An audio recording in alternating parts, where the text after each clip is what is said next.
مثال کے طور پر جو سب کی سمجھ میں آ جائے ایک بات، انہوں نے جنات کے وجود کا انکار کر دیا، انہوں نے کہا جنات کوئی چیز نہیں۔ وجہ کیا تھی؟ اصل میں یہ انٹرپریٹیشن اس لیے ہوتی ہے، یہ دراصل اکارڈنگ ٹو ویسٹرن فلسفی اور ماڈرن تھیوریز، یہ اس کے مطابق ڈھالنے کے لیے ہے۔ اصل میں ویسٹرن فلسفی، مغربی نظریات، مغربی خیالات، سر سید احمد خان پر مغربی افکار کا بہت گہرا اثر تھا۔ وہ مغرب سے اٹھنے والے سائنٹیفک طوفان سے بہت متاثر مرعوب ہو گئے تھے، تو انہوں نے جب اپنی طرف دیکھا اس ذہنیت کے ساتھ، تو انہیں اپنے اندر گویا یہ سب فالٹس نظر آئے، قدامت نظر آئی، غلطیاں نظر آئیں۔ انہوں نے کہا بھائی یہ ایسے تو ہم نہیں چل سکتے، لہذا ہم اپنے اندر ہی یہ آلٹریشن کر لیں اور مغرب کے مطابق ڈھال لیں تاکہ ہم آگے چلنے کے قابل۔ اب چاہے انہوں نے کتنے ہی اخلاص سے کام کیا، مگر افسوس یہ سب تجدد تھا اور دین کے ڈھانچے کو بدلنے کا عمل تھا۔ ان کی تفسیر میں بہت ایسی خامیاں ہیں۔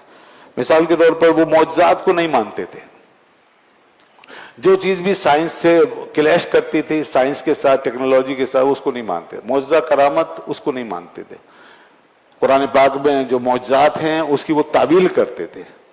یہ ہوتی ہے تعویل۔ تعویل دو طرح کی ہوتی ہے، ایک تعویل ہوتی ہے جو تجدید کی نوعیت کی ہوتی ہے، جس سے آپ کوئی صحیح نتیجہ نکال رہے ہوتے ہیں صحیح اصولوں اور پرنسپلز کی روشنی میں، اور پیچھے امت کی جو مثالیں ہیں، پریسیڈنٹس ہیں، ان کو سامنے رکھ کر۔ اور ایک تعویل وہ ہوتی ہے جو آپ مغرب کے زیر اثر نکالنا چاہتے ہیں، جس کا قرآن ساتھ نہیں دینا چاہتا۔ قرآن کے لفظ کو آپ کھینچتے ہیں زبردستی، اس میں نہ حدیث کو سامنے رکھتے ہیں نہ امت کے فیصلوں کو، بلکہ آپ قرآن کے لفظ کو کھینچتے ہیں اور اسے اپنے تابع بناتے ہیں، اپنی فکر کے تابع۔ سر سید صاحب نے اسی طرح قرآن کو سائنس کی لگامیں ڈال کر پھر کھینچا ہے، سائنس کی، اور معجزات کو انہوں نے ایک مادی مٹیریل فینومینا بنا کے پیش کیا ہے، مٹیریل فینومینا، کیونکہ اسپریچول فینومینا یا جو ایک وہ جو ماورائی قسم کا وہ معجزے میں ایک معاملہ ہوتا ہے، وہ ان کی سمجھ میں نہیں آ سکتا تھا۔ مثال کے طور پہ وہ کہتے ہیں کہ حضرت سلیمان علیہ السلام جس تخت پہ اڑتے تھے ہوا کے دوش پہ، قرآن واضح طور پہ کہتا ہے ہوا ان کو لے کے اڑتے تھی۔ وہ کہتے ہیں یہ کوئی ایسی چیز نہیں تھی، بلکہ غبارہ تھا بہت بڑا جس پہ ہوا بھرتے تھے، اس پہ بیٹھ جاتے۔ لیجیے یہ تو سب لوگ کر رہے ہیں آج، تو معجزہ کیا ہوا؟ معراج کے حوالے سے وہ نہیں سمجھ سکتے تھے کہ حضور علیہ الصلوۃ والسلام جسم کے ساتھ اس طرح پرواز کر سکتے ہیں اور آسمانوں میں تشریف لے جا سکتے ہیں، وہ نہیں سمجھ سکتے، کیونکہ کوئی میٹر، کوئی مادہ بغیر کسی سپورٹ کے، بغیر کسی فورس کے آٹومیٹیکلی اوپر نہیں جا سکتا۔ تو وہ کہتے ہیں اس طرح نہیں ہو سکتا، بلکہ یہ خواب کا واقعہ ہے۔ ہاں، خواب سب مانتے ہیں، خواب سب دیکھتے ہیں، اور اس میں معراج سب کو ہوتی ہے، ہو سکتی ہے، اس میں کیا ہے؟ تو اللہ کے رسول کی معراج میں کیا کمال ہوا؟ اسی طرح یہ لوگ اس بارے میں بہت پریشان ہیں آج تک کہ چاند کے 2 ٹکڑے کیسے ہو گئے، ایسا کیسے ہو سکتا ہے کہ اس طرح انگلی کوئی ہلائے اور چاند کے 2 ٹکڑے ہو جائیں؟ یہ ان کی سمجھ میں نہیں آ سکتا، کبھی نہیں آئے گا۔ یہ تمام ماڈرنسٹ، مٹیریلسٹ قسم کے لوگ، مغرب زدہ ذہنیت کے لوگ، آج کل کے متجددین، آپ دیکھیں گے غامدی صاحب کو وغیرہ وغیرہ کو اس قسم کی باتوں میں آپ دیکھیں گے کہ وہ کہیں اور جا رہے ہوں گے اور انکار کا راستہ نکال۔ غامدی صاحب کی یہ بھی سمجھ میں نہیں آیا کہ حضرت عیسیٰ علیہ السلام اوپر کیسے چلے گئے، وہ اس کو نہیں مانتے، وہ اس کے قائل نہیں ہیں کہ عیسیٰ علیہ السلام جو ہے، جس طرح کہ امت آج تک مانتی آ رہی ہے کہ اللہ تعالیٰ نے ان کو زندہ آسمانوں میں اٹھا لیا، وہ اس کے قائل نہیں ہیں۔ وہ حضرت عیسیٰ علیہ السلام کی وفات کے قائل ہیں، جیسا کہ قادیانی قائل، قادیانی بھی یہی کہتے ہیں۔ تو قادیانی نہیں مانتے کبھی بھی، بلکہ قادیانیوں نے تو یہ مزار بھی بنایا ہوا ہے سری نگر میں، اور اس کو عیسیٰ علیہ السلام سے منسوب کیا ہوا ہے۔ تو اسلام کہاں کھڑا ہے، اس دین کیا کہہ رہا ہے، اور امت آج تک کیا کہتی ہے، یہ چیز سمجھیے۔ ایک ایک کلپ کے اوپر نہ جائیے، ایک ایک تقریر پہ اپنا دین چھوڑ کے مت جائیے، پیچھے دیکھیں پوری تاریخ کیا کہہ رہی ہے۔ تو اس لیے پوری امت مانتی ہے، شق القمر بالکل اسی طرح مانتے ہیں ہم۔ یہ آج بھی امت کی اکثریت اس کی قائل ہے کہ چاند 2 ٹکڑے ہوا، آپ صلی اللہ علیہ وسلم کا معجزہ ہے۔ اقتربت الساعہ وانشق القمر، اللہ نے فرمایا قیامت قریب آ گئی، چاند پھٹ گیا۔ ہم اس کو ایز اٹ از لیتے ہیں، وہ چاند پھٹنے کا مطلب کچھ اور لیتے ہیں۔ وہی جو تعویل میں نے کہا، وہ تعویل جو ایک غلط انٹرپریٹیشن کی طرف لے جاتی ہے۔ تو چاند کا پھٹنا موجود ہے، اور ابھی یہ بات سامنے آئی ہے کچھ ذرائع سے کہ کچھ لوگوں نے پرانی جو تقریباً 1500 سال پرانی قدیم تصاویر اور پکچرز اور فوٹوگرافس، وہ غیر کیمروں کی تو نہیں ہوتی ظاہر ہے، وہ ہاتھ کی بنی ہوئی تھی آرٹس، تو وہ جو ملی ہیں چین سے، چین کے اندر باقاعدہ قدیم ایک بہت پرانی بلڈنگ، 200-300 سال پرانی بلڈنگ، اس کے اندر بہت پرانی تصویریں ہیں ہاتھ کی بنی ہوئی.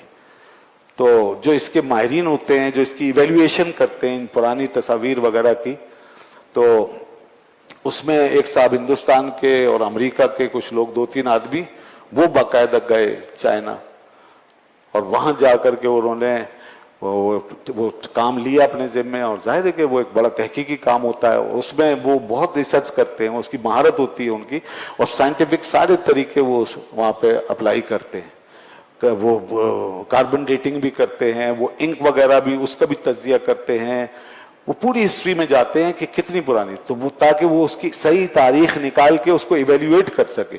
پھر اس کی ظاہر پیسے لگتے ہیں، یعنی اس کی قیمت لگتی ہے پھر مارکیٹ میں. تو ان حضرات نے جو مسلمان نہیں ہیں، انہوں نے جا کے ان تصاویر کو دیکھا ہے.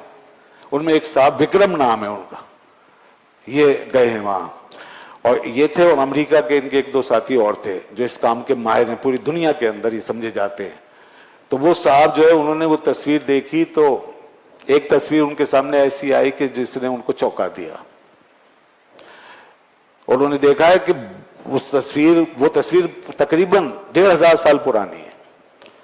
کاربن ڈیٹنگ سے معلوم ہوا، اس کی انک جو تھی اس کا انہوں نے تجزیہ کیا، اس سے معلوم ہوا وہ ہاتھ کی پینٹنگ ہے. اس پینٹنگ میں وہ دیکھ رہے ہیں کہ یہ 1500 سال تقریباً کم و بیش گزر چکے، اور اس میں جو سین دکھایا گیا ہے، جو چیز اس کے اندر پینٹ کی گئی ہے، وہ یہ ہے کہ وہ جیسے ایک پانی کی نہر ہے، آبشار ہے، اور کچھ جانور ہیں وہ اس نہر سے پانی پی رہے ہیں، اور وہیں پھر آسمان کا منظر ہے، اور آسمان کا جو منظر ہے، اور رات کا وقت ہے، آسمان پہ اس نے چاند ستارے دکھائے ہیں، اور چاند جو ہے وہ پھٹا ہوا دکھایا، چاند شک ہے. یہ بڑی حیران کن بات ہے، چاند شک ہونے کا تصور کیسے آ گیا؟ اور اسی کے ساتھ اسی دور کی اسی شخص کے ہاتھ کی دوسری پینٹنگ ہے جس میں چاند جڑا ہوا ہے. یہ 2 پینٹنگ، وہی سین ہے، وہی ماحول ہے، اور اس میں چاند جڑا ہوا ہے. اب یہ کیا ہوتا تھا کہ لوگ آج کل تو کیمرے لے کے گھومتے ہیں نا، موبائل ہیں، کیمرے ہیں، تو جیسے ہی کوئی چیز سامنے آتی ہے تو اس کو کیچ کر لیتے ہیں آپ، اور اس کو پھر ڈال دیتے ہیں میڈیا پر، سوشل میڈیا پہ. اب یہ ہوتا ہے، اب تو بہت ہو رہا ہے. ہم سے پہلے جو پروفیشنل لوگ کیمرے بڑے بڑے لے کے، صحافی لوگ اس طرح گھومتے رہتے تھے. اس سے پہلے جب یہ کام ہوتا تھا کیسے ہوتا تھا؟ ان کے پاس بیگ ہوتا تھا، اس کے اندر کچھ چیزیں ہوتی تھی، اس زمانے کا کاغذ ہوتا تھا اور قلم دوات ہوتا تھا، اور وہ اتنے ماہر ہوتے تھے، جیسے ہی کوئی ایسی چیز محیر العقول، حیران کن کوئی بات ظاہر ہوتی تھی، کوئی فینومینا، وہ اس کو اسی وقت پینٹ کر لیتے، اسی وقت. پھر گھر جا کے اس کو فیئر کر لیتے تھے، دوبارہ اس کو بنا لیتے. لیکن وہ جو چیز، جو سین ان کو نظر آتا تھا، اس کو اسی وقت وہ محفوظ کرتے تھے. یہ اسی طرح ہوا ہے، یہ اسی طرح کی کہانی ہے جناب، کہ جس شخص نے اس زمانے میں کہیں بھی بیٹھ کر یہ دیکھا ہے. اب ظاہر چین میں یہ چیز ملی ہے، تو ہو سکتا ہے چائنا سے دیکھا ہو اس نے، تو اس نے جہاں سے بھی دیکھا ہے، چاند جو ہے وہ شک ہوتا ہوا دکھایا ہے. اس نے زمانہ میچ کر گیا ہے، کاربن ڈیٹنگ میچ کر گئی ہے، کاغذ میچ کر گیا ہے، اس وقت کے ساتھ سیاہی اور انک میچ کر گئی ہے. یہ شخص ہندو ہے، ہندو. اس نے جیسے یہ چیز دیکھی، اس نے کہا کہ یہ تو مسلمانوں کے یہاں معاملہ نظر آتا ہے، ہم نے ان سے سنا ہے کہ اتنے 100 سال پہلے ان کے پیغمبر نے چاند کے 2 ٹکڑے کیے تھے، یہ تو مسلمانوں کا کیس ہے. آپ اندازہ کریں اس شخص کے دل میں اسلام ایسا داخل ہوا ہے، اسی وقت اس نے کلمہ پڑھ لیا، مسلمان ہو گیا. وہ ہندو وکرم جو ہے اسی وقت مسلمان ہو گیا یہ چیز دیکھ کے، کیونکہ وہ اس فن کا ماہر ہے.